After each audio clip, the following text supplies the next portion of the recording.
ವಾಲ್ಮೀಕಿ ಸಮುದಾಯದ ಸಭೆಯಲ್ಲಿ ಗಲಾಟೆ ಆಗ್ಬಿಟ್ಟಿದೆ. ದಾವಣಗೆರೆಯ ರಾಜನಹಳ್ಳಿ ವಾಲ್ಮೀಕಿ ಮಠದಲ್ಲಿ ನಡೆದಿರುವಂತಹ ಗಲಾಟೆ ಇದು. ವಾಲ್ಮೀಕಿ ಸಮುದಾಯ ಈಗ ಏನು ರಾಜ್ಯ ಸರ್ಕಾರ ಸೆಪ್ಟೆಂಬರ್ 22ನೇ ತಾರೀಕಿನಿಂದ ಅಕ್ಟೋಬರ್ 7ನೇ ತಾರೀಕು ತನಕ ಸಾಮಾಜಿಕ ಶೈಕ್ಷಣಿಕ ಆರ್ಥಿಕ ಸಮೀಕ್ಷೆ ಮಾಡ್ತೀವಿ ಅಂತ ಹೊರಟಿದೆ. ಈ ನಿಟ್ಟಿನಲ್ಲಿ ಸೇರಿದಂಥ ಸಭೆ ಇದು. ದಾವಣಗೆರೆಯ ರಾಜನಹಳ್ಳಿ ವಾಲ್ಮೀಕಿ ಮಠದಲ್ಲಿ ಸಭೆಯನ್ನು ಸೇರಿದ್ರು ವಾಲ್ಮೀಕಿ ಸಮುದಾಯದ ನಾಯಕರುಗಳು. ಕುರುಬ ಸಮಾಜಕ್ಕೆ ಎಸ್ಟಿ ಮೀಸಲಾತಿ ವಿರೋಧಿಸಿ ಈ ಸಭೆ ಕೂಡ ಆಗ್ತಾ ಇತ್ತು ಅನ್ನೋದ್ರ ಬಗ್ಗೆ ಮಾಹಿತಿ ಇದೆ. ಬಂಗಾರು ಹನುಮಂತೂರಿಂದ ನಿಗಮದ ಹಣ ಕುರಿತು ಮಾತಾಗಿದೆ ಸಭೆಯಲ್ಲಿ. ಅದನ್ನು ವಿರೋಧಿಸಿ ಎದ್ದು ಹೋಗಿದ್ದಾರೆ ಬಳ್ಳಾರಿ ಸಂಸದ ಇ ತುಕಾರಾಮ್.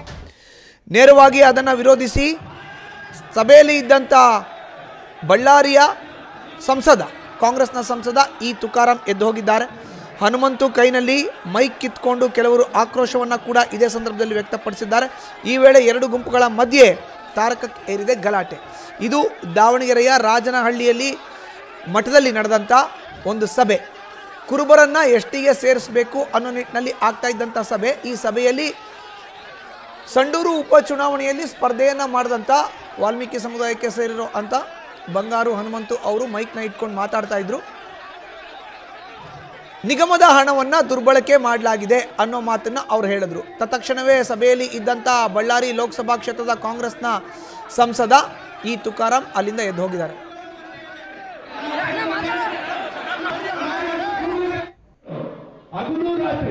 ಯಾವೊಬ್ಬ ನಾಯಕರು ಬರಲಿಲ್ಲ, ಆಮೇಲೆ ಬಂದರು ನಾನು ಮಾಡಿ ಹಗಲು ರಾತ್ರಿ ಮಳೆ ನೀರು ಬಿಸಿಲು ಲೆಕ್ಕಿಸದೆ ಮೀಸಲಾತಿ ದಂಡಿ ಕುಂತಾಗ ಇವತ್ತು 5% ಇರ್ತಕ್ಕಂಥ 7%, 3% ಇರ್ತಕ್ಕಂಥ 7% ಮಾಡಿರ್ತಕ್ಕಂಥ ಮಹಾಂತವ ಯಾರಂತಂದ್ರೆ ನಮ್ಮ ವಾಲ್ಮೀಕಿ ಸಮಾಜಗಳು ಮತ್ತೆ ನಮ್ಮ ಬಸವರಾಜ ಬೊಮ್ಮಾಯಿ ಮೀಸಲಾತಿ ಘೋಷಣೆ ಮಾಡಿ. ಯಾಕಂದ್ರೆ ಈ ಮಾತು ಅಂತಂದ್ರೆ ನಮ್ಮ ಸಮಾಜದಲ್ಲಿ ಯಾರು ಕೈ ಇದ್ದಾರೆ ಅವ್ರು ನೆನಪು ಮಾಡುತ್ತ ಕೆಲಸ ಮಾಡಬೇಕು. ಯಾಕಂತಂದ್ರೆ ಹೆಚ್ಚಿನ ಮಾಹಿತಿ ನೀಡ್ತಾರೆ ನಮ್ಮ ಪ್ರತಿನಿಧಿ ಮಹದೇವ್ ಈಗ ನೇರ ಸಂಪರ್ಕಕ್ಕೆ ಜಾಯಿನ್ ಆಗಿದ್ದಾರೆ. ಮಹದೇವ್, ದಾವಣಗೆರೆಯ ರಾಜನಹಳ್ಳಿಯಲ್ಲಿ ಇವತ್ತಾದಂಥ ಸಭೆ ಕುರುಬರನ್ನ ಎಷ್ಟಿಗೆ ಸೇರಿಸಬೇಕು ಅಂತ ಈ ಸಭೆಯಲ್ಲೇ ಆಗಿರುವಂಥ ಗಲಾಟೆ ಇದು. ಈಗ ಅಲ್ಲಿ ಸ್ಥಳದಲ್ಲಿ ವಾತಾವರಣ ಹೇಗಿದೆ? ಬಂಗಾರು ಹನುಮಂತು ಅವರು ವೇದಿಕೆ ಮೇಲೆ ಹೇಳಿದ್ದಾದ್ರು ಏನು ಅಂತ? ಮಧುಸೂದನ್, ಏನು ಈ ವಾಲ್ಮೀಕಿ ಸಮುದಾಯ ಎಷ್ಟಿಗೆ ಕುರುಬ ಸಮುದಾಯವನ್ನು ಸೇರಿಸ್ತಾ ಇದೆ ಅಂತ ಹೇಳಿ ಅದನ್ನ ವಿರೋಧ ಮಾಡಬೇಕು ಅಂತ ಹೇಳಿ ಅದನ್ನ ಖಂಡಿಸಿ ಒಂದು ಸಭೆಯನ್ನ ರಾಜನಹಳ್ಳಿ ವಾಲ್ಮೀಕಿ ಮಠದಲ್ಲಿ ಮಾಡ್ತಾ ಇರ್ತಾರೆ. ದಾವಣಗೆರೆ ಜಿಲ್ಲೆ ಹರಿಹರ ರಾಜನಹಳ್ಳಿ ವಾಲ್ಮೀಕಿ ಮಠದಲ್ಲಿ ಮಾಡ್ತಾ ಇರ್ತಾರೆ. ಈ ಒಂದು ಸಮಯದಲ್ಲಿ ಏನು ವಾಲ್ಮೀಕಿ ಮಠದ ಸ್ವಾಮೀಜಿಯವರ ನೇತೃತ್ವದಲ್ಲೇ ಎಲ್ಲ ಮುಖಂಡರು ಭಾಗಿಯಾಗಿರ್ತಾರೆ, ಎಲ್ಲ ನಾಯಕರು ಭಾಗಿಯಾಗಿರ್ತಾರೆ. ಅದರಲ್ಲಿ ಕಾಂಗ್ರೆಸ್ ಆಗಿರ್ಬೋದು, ಬಿಜೆಪಿ ಆಗಿರ್ಬೋದು, ಎಲ್ಲ ನಾಯಕರು ಭಾಗಿಯಾಗಿ ಒಂದು ಸಭೆಯನ್ನ ಮಾಡ್ತಿರ್ತಾರೆ.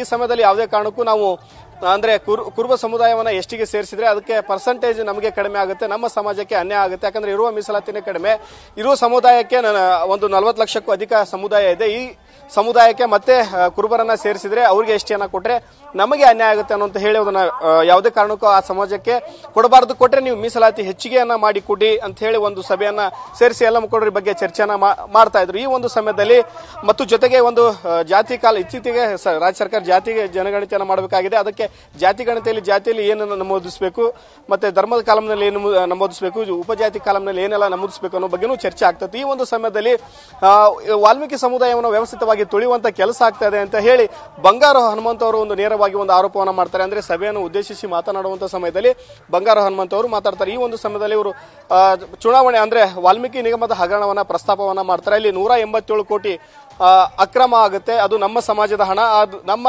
ಸಮಾಜದ ಏಳಿಗೆಗಾಗಿ ಬಳಕೆ ಆಗಬೇಕಾಗಿತ್ತು. ಆದ್ರೆ ಆ ಹಣವನ್ನ ಬೇರೆ ಕಾರಣಕ್ಕೆ ಅದನ್ನ ಬಳಸಿಕೊಂಡು ಅದರಲ್ಲೂ ಅದನ್ನ ಅವ್ಯವಹಾರವನ್ನ ಮಾಡಿದ್ರು. ಅದು ಬೇರೆ ಬೇರೆಯವರಿಗೆ ಚುನಾವಣೆಗೆ ಕೂಡ ಬಳಕೆ ಆಯಿತು. ಆದ್ರೆ ಇಲ್ಲಿ ತಲೆದಂಡ ಆಗಿದ್ದು ನಮ್ಮ ಸಮಾಜದ ಸಚಿವರ ತಲೆದಂಡ ಆಯಿತು. ಆದ್ರೆ ಸಮಾಜ ಅವರ ಜೊತೆ ನಿಲ್ಲುವಂತ ಕೆಲಸವನ್ನ ಮಾಡಲಿಲ್ಲ. ಈ ಸಮಯದಲ್ಲಿ ಸರ್ಕಾರ ಆಗಲಿ ಸಿದ್ದರಾಮಯ್ಯ ಆಗಲಿ ನಮ್ಮ ಸಮಾಜವನ್ನ ವ್ಯವಸ್ಥಿತವಾಗಿ ತುಳಿಯುವಂತ ಕೆಲಸವನ್ನ ಮಾಡ್ತಾರೆ ಅಂತ ಹೇಳಿ ಸಭೆಯಲ್ಲಿ ಒಂದು ಹೇಳಿಕೆಯನ್ನ ಕೊಟ್ಟರು. ಇದು ಅಲ್ಲಿ ಭಾಗಿಯಾಗಿದ್ದಂತ ಕಾಂಗ್ರೆಸ್ ಸಂಸದರಾದ ತುಕಾರಾಮ್ಗೆ ಒಂದು ಸಿಟ್ಟಿಗೆ ಕಾರಣ ಆಯಿತು. ಅವರು ಅಲ್ಲಿಂದ ನೇರವಾಗಿ ಎದ್ದು ಇಲ್ಲಿ ರಾಜಕೀಯ ಯಾಕೆ ಮಾತಾಡ್ತೀರಾ ಅಂತ ಹೇಳಿ ಎದ್ದು ಹೋಗ್ತಾರೆ. ಈ ಒಂದು ಸಮಯದಲ್ಲಿ ಕೆಲವು ಮುಖಂಡರು ಈ ರೀತಿ ಮಾತಾಡಬೇಡಿ ಅಂತ ಮೈಕನ್ನ ಕಿತ್ಕೊಳ್ತಾರೆ. ಈ ಸಮಯದಲ್ಲಿ ಅವರು ನೇರವಾಗಿ ಒಂದು ಅಂದ್ರೆ ಈ ಕಡೆ ಕಾಂಗ್ರೆಸ್ ಮುಖಂಡರು ಸೇರ್ಕೊಂಡಿರ್ತಾರೆ, ಬಿಜೆಪಿ ಮುಖಂಡರು ಅಂದ್ರೆ ಸಮಾಜದ ಎಲ್ಲರೂ ಒಗ್ಗೂಡಿ ಒಂದು ಸಭೆಯನ್ನ ಮಾಡ್ತಾ ಇರ್ತಾರೆ. ಇದು ಒಂದು ತುಕಾರಾಮ್ ಎದ್ದು ಹೋಗ್ತಿದ್ದಂತೆ ಅವರ ಬೆಂಬಲಿಗರು ಕೂಡ ಸಿಟ್ಟಾಗುತ್ತೆ. ಅವ್ರ ಮೈಕನ್ನ ಕಸ್ಕೊಂಡು ಅವ್ರ ಜೊತೆ ವಾಗ್ವಾದಕ್ಕೆ ಹೇಳ್ತಾರೆ. ಈ ಒಂದು ಸಮಯದಲ್ಲಿ ತಾರಕಕ್ಕೆ ಹೋಗುತ್ತೆ. ಅಂದ್ರೆ ಬಿಜೆಪಿ ಕಾರ್ಯಕರ್ತರು ಅವ್ರ ಜೊತೆಗೆ ಗಲಾಟೆಗೆ ಕಾಣ್ತಾರೆ. ಅವರು ಮಾತಾಡಿದ್ದು ತಪ್ಪಾದ್ರೆ ಏನು ಸಮಾಜದ ಮುಖಂಡವನ್ನ ತಿಳಿಯುವಂತ ಕೆಲಸವನ್ನ ಮಾಡ್ತಾರೆ. ರಾಜಣ್ಣ ಅವ್ರದ್ದು ಅವರು ಕೂಡ ಸತ್ಯವನ್ನ ಹೇಳಿದ್ರು. ಅವರು ಸತ್ಯವನ್ನ ಹೇಳಿದ್ರು ಕೂಡ ಅವರನ್ನ ತಲೆದಂಡವನ್ನ ಮಾಡ್ತಾರೆ. ನಮ್ಮ ಸಮಾಜನವ ವ್ಯವಸ್ಥಿತವಾಗಿ ತುಳಿತಿರೋದಕ್ಕೆ ಇದಕ್ಕಿಂತ ಸ್ಪಷ್ಟ ಉದಾಹರಣೆ ಏನು ಬೇಕು ಅಂತ ನೇರವಾಗಿ ಸ್ಪಷ್ಟನೆ ಅಂದ್ರೆ ಕೇಳ್ತಾರೆ. ಆದ್ರೆ ಇಲ್ಲಿ ಇದ್ದಂತ ಇಲ್ಲಿ ರಾಜಕೀಯ ಯಾವುದೇ ಕಾರಣಕ್ಕೂ ಮಾತಾಡಬಾರ್ದು. ಇಲ್ಲಿ ಬಂದಿರೋದು ನಮ್ಮ ಸಮಾಜಕ್ಕೆ ಅನ್ಯಾಯ ಆಗಬಾರ್ದು, ಜೊತೆಗೆ ಜಾತಿ ಜನಗಣತಿಯಲ್ಲಿ ಏನ್ ಬರ್ಸಬೇಕು ಅದ್ರ ಬಗ್ಗೆ ಅಷ್ಟೇ ಚರ್ಚೆ ಆಗ್ಬೇಕು ಅಂತ ಹೇಳಿ ಗಲಾಟೆಯನ್ನ ಮಾಡ್ತಾರೆ. ಆದ್ರೆ ನಮ್ಮ ಸಮಾಜಕ್ಕೆ ಏನೇನು ಅನ್ಯಾಯ ಆಗ್ತದೆ ಅದ್ರ ಬಗ್ಗೆನೂ ಚರ್ಚೆ ಆಗಲಿ ಅಂತ ಈ ರೀತಿಯಾದಂತಹ ಗಲಾಟೆ ಆಗುತ್ತೆ. ಇದು ತಾರಕಕ್ಕೆ ಹೋಗುತ್ತೆ. ನಂತರ ಅಲ್ಲಿ ಸ್ವಾಮೀಜಿ ಅವರು ಅಂದ್ರೆ ವಾಲ್ಮೀಕಿ ಪ್ರಸನ್ನಾನಂದಪುರಿ ಸ್ವಾಮೀಜಿ ಅವರು ಮಧ್ಯಸ್ಥಿಕೆ ವಹಿಸಿ ಅವ್ರನ್ನೆಲ್ಲರೂ ಸಮಾಧಾನ ಮಾಡ್ತಾರೆ. ಮತ್ತೆ ಅವರಿಗೆ ಒಂದು ಅವಕಾಶವನ್ನ ಕೊಡ್ತಾರೆ. ಅಂದ್ರೆ ಬಂಗಾರ ಹನುಮಂತವರಿಗೆ ಒಂದು ಅವಕಾಶವನ್ನು ಕೊಟ್ಟು ಮಾತಾಡೋಕೆ ಹೇಳ್ತಾರೆ. ನೀವು ಈಗ ಮಾತಾಡಿ ಅಂತ ಹೇಳಿ ಅವರು ಅಲ್ಲೇ ನೇರವಾಗಿ ಹೇಳ್ತಾರೆ. ನಾನು ಸತ್ಯವನ್ನ ಮಾತಾಡಿದ್ದೇನೆ, ಸತ್ಯವನ್ನ ಮಾತಾಡಕ್ಕೆ ಯಾಕೆ ಭಯ ಪಡಬೇಕು, ನಾನು ಮಾತಾಡಿದ್ರಲ್ಲಿ ಏನು ತಪ್ಪು, ನಾನು ಮಾತಾಡಿದ ಕೆಲವೊಂದಿಷ್ಟು ಸಿಟ್ಟಾಗಬಹುದು ಕಾರಣ, ಆದ್ರೆ ನಮ್ಮ ಸಮಾಜದ ಬಗ್ಗೆ ನಾವು ಧ್ವನಿಯಾಗಿರ್ಬೇಕು, ಸಮಾಜ ಏಳಿಗೆಯಾಗಿ ಎಲ್ಲರೂ ಕೆಲಸ ಮಾಡಬೇಕು ಅಂತ ಹೇಳಿ ನೇರವಾಗಿ ಮತ್ತೆ ತಾವು ಮಾತಾಡಿರೋದನ್ನು ಮತ್ತೆ ಸ್ಪಷ್ಟವನ್ನು ಪಡಿಸ್ತಾರೆ. ಮತ್ತು ಅದಕ್ಕೆ ಅದು ಭದ್ರಾಗಿರ್ದು ಅನ್ನೋ ಮಾತನ್ನ ನೇರವಾಗಿ ಹೇಳ್ತಾರೆ. ಈ ಒಂದು ಸಮಯದಲ್ಲಿ ಮತ್ತೆ ತುಕಾರಾಮ್ ಅವರು ಮತ್ತೆ ಸ್ವಾಮೀಜಿ ಜೊತೆ ಮಾತಾಡ್ತಾರೆ. ಅಲ್ಲಿಗೆ ಸ್ವಾಮೀಜಿ ಅವರು ಸಮಾಧಾನವನ್ನ ಪಡಿಸಿ ಎಲ್ರಿಗೂ ಈಗ ವೇದಿಕೆಯಲ್ಲಿ ಅದು ಕಾರ್ಯಕ್ರಮ ಮುಂದುವರಿತಾ ಇದೆ. ಬಂಗಾರ ಹನುಮಂತ ಅವರು ಮಾತಾಡಿ, ಇನ್ನು ತುಕಾರಾಮ್ ಅವರು ಸ್ವಾಮೀಜಿ ಅವರು ಮಾತಾಡೋದು ಬಾಕಿ ಇದೆ. ಸಮಾಜದ ಬಗ್ಗೆ ಅಷ್ಟೇ ಚರ್ಚೆ ಮಾಡೋಣ, ಏನು ಅನ್ಯಾಯ ಆಗ್ತದೆ ಅದ್ರ ಬಗ್ಗೆ ಮಾತಾಡೋಣ. ಹೌದು ಅನ್ಯಾಯ ಆಗ್ತದೆ, ಅದ್ರ ಬಗ್ಗೆನೂ ಸರ್ಕಾರಕ್ಕೆ ಅದು ಸಿಎಂಗೆ ಅದ್ರ ಬಗ್ಗೆನೂ ನಾವು ಮನವಿಯನ್ನ ಕೊಡುವಂತ ಕೆಲಸವನ್ನ ಮಾಡಿದ್ರು. ಅದಕ್ಕೆ ಒಂದು ಸಂದೇಶವನ್ನ ಕೊಡೋದು, ನಾವು ಸಮಾಜದ ಜೊತೆಗೆ ನಾಯಕರ ಜೊತೆಗೆ ಇದೀವಿ ಅನ್ನೋದು ಒಂದು ಸಂದೇಶವನ್ನ ಈ ಸಭೆಯ ಮೂಲಕ ಕೊಡೋಣ ಅನ್ನೋ ಒಂದು ಮಾತನ್ನ ಹೇಳಿರುವಂತದ್ದು ಮಧುಸೂದನ್. ಧನ್ಯವಾದ ಮಹಾದೇವ್ ನಿಮ್ಮ ಮಾಹಿತಿಗೆ. ನ್ಯೂಸ್ ಫಸ್ಟ್ ನಿರ್ಭೀತಿಯಿಂದ ನಿಮ್ಮ ಪರವಾಗಿ.